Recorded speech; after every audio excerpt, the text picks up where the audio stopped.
Hi everyone, and welcome to this Smartsheet tutorial for beginners. In this guide, we'll explore everything you need to know to get started with Smartsheet in 2025.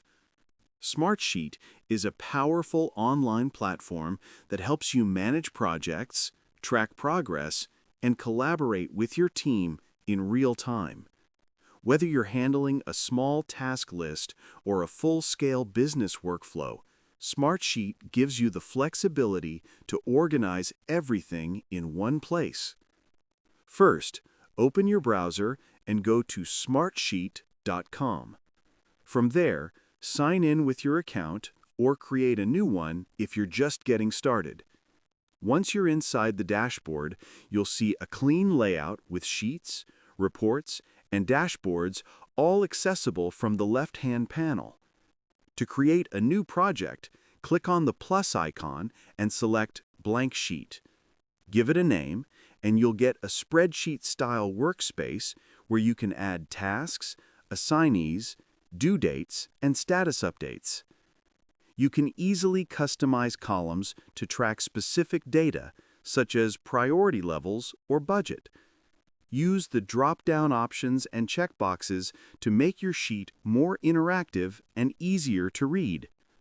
Next, invite your team members by clicking the Share button at the top right.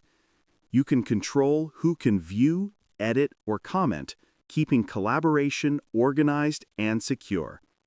To visualize your progress, switch to different views like Grid, Gantt, Card, or Calendar view. This makes it simple to see how your tasks fit together and stay on track with deadlines. Smartsheet also offers automation tools that help reduce repetitive work. For example, you can set up automatic alerts, approval workflows, or reminders to keep projects moving smoothly. And when you're ready to report your progress, use the dashboard feature to build visual summaries with charts, metrics, and real-time updates that are easy to share with your team or clients. And that's it. You've just learned the basics of Smartsheet. With a little practice, you'll be managing your projects more efficiently than ever before. Thanks for watching, and don't forget to like and subscribe for more helpful tutorials.